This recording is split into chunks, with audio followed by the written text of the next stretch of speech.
Ladies and gentlemen, kicking off another week. It is the 21st day of July 2014. I am your host, Alex Jones. We're going to be live here, Lord willing, for the next 3 hours. I've been sitting in here for the last 30 minutes or so, going back over the news that I was researching early this morning and last night, and some of the news that we covered yesterday evening on the Sunday broadcast that was live 4 to 6 p.m., and I just pinch myself yet again that we are in this situation, that our world has gotten this crazy, and that there is intensified fighter bomber attacks by Ukraine into the east area of the Crimea,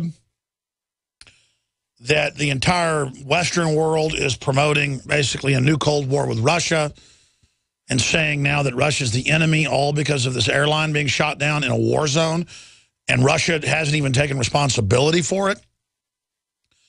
And the public is so dumbed down and the media is so controlled that it's still not an issue, other than CBS News and a few other reports I've seen.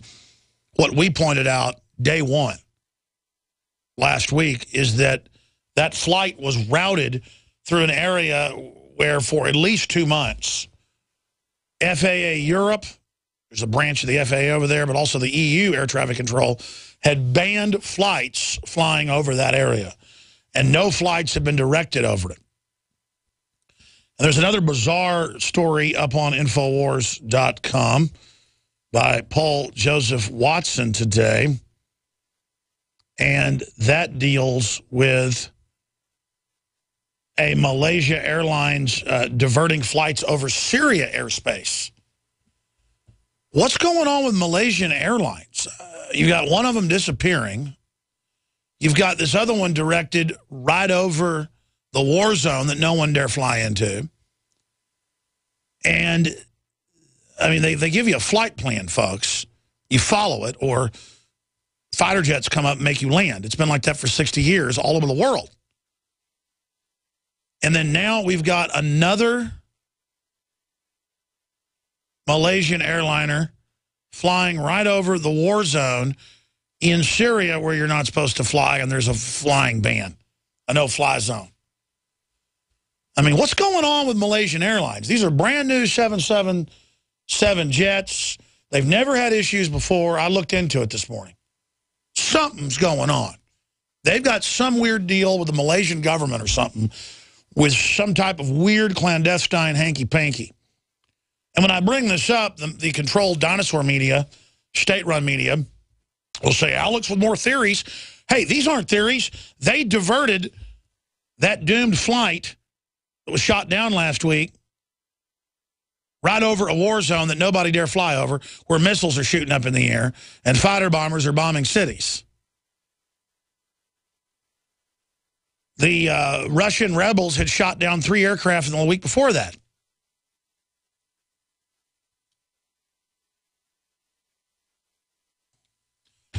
So this is the type of garbage we're dealing with. So I intend to open the phones up on this subject and see what you think, especially if you've worked for the FAA or if you've worked in military, air traffic control. I know we have a lot of air traffic controllers, current and retired, listening. Does any of this make sense to you? You're the experts. I'm going to open the phones up specifically for people who are pilots or who have civilian or military or private. And I want to open it up to air traffic controllers. I don't care if you're from Chile or Texas. Texas is its own country, you know, at least it should be. The toll-free number to join us is 800-259-9231, 800-259-9231. Stay with us. Glenn Spencer of American Border Patrol, one of the most versatile activists in the last 20 years, exposing the plan of the Ford Foundation in Mexico to break up the United States as part of a North American Union, using Mexican nationalism and border crises to bring it in. He's been predicting this for more than 12 years that I've been interviewing him on air. He's been an activist since he was a Native American organization activist for the tribal lands, and then began to research how Mexico was treating the natives down there, who are the indigenous peoples.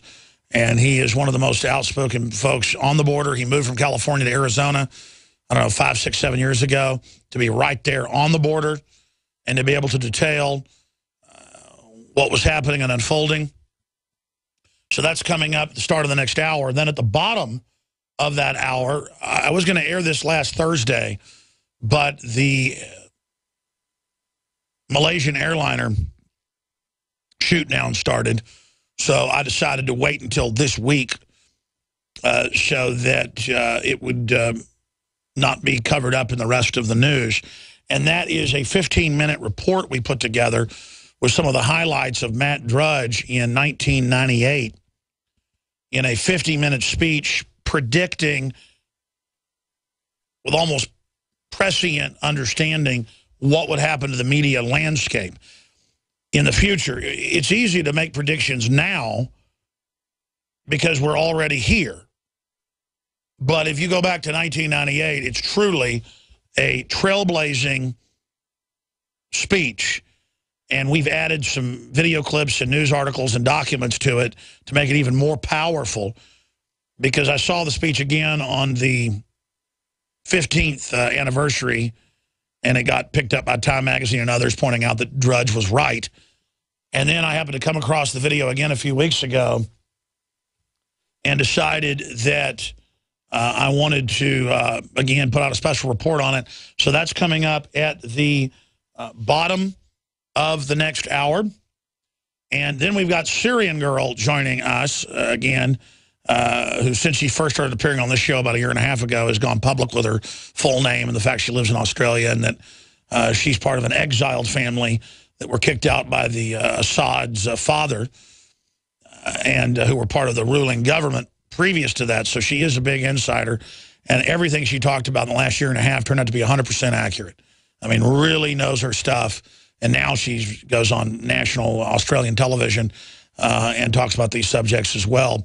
So she'll be joining us coming up from Australia in the third hour today, and we'll talk about the situation with ISIS, the situation in Ukraine, not just in the Middle East. So the truth about ISIS with Syrian Girl coming up today for at least part, probably 30, 40 minutes of the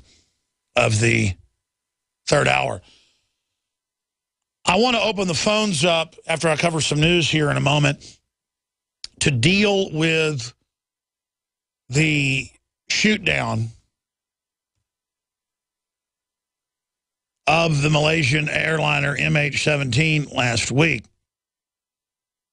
And I want to talk to people that are, again, private pilots, commercial pilots, military pilots, or air traffic controllers, because I know a little bit about air traffic control. My dad's been a pilot since I was a little kid, both flown helicopters and, Cessnas, things like that.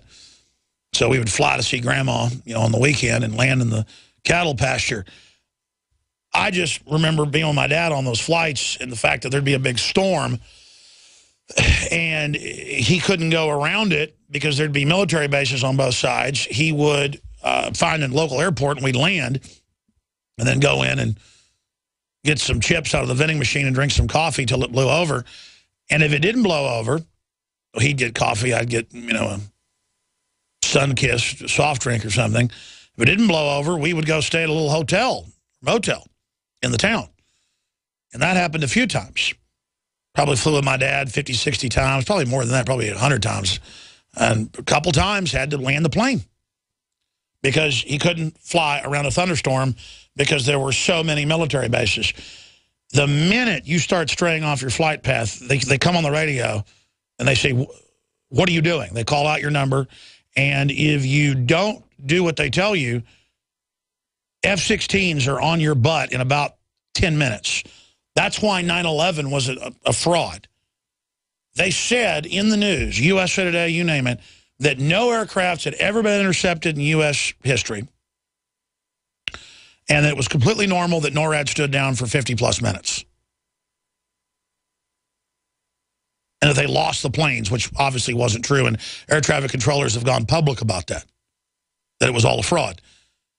I don't know exactly what happened on 9/11, but I know that the air traffic controllers, when they finally released part of the tapes, were saying, what is this simulation? You've taken control, and you're putting simulated aircraft over everything we're doing. That's the centralization that NORAD had. That's why centralization and technocracy is so dangerous, is that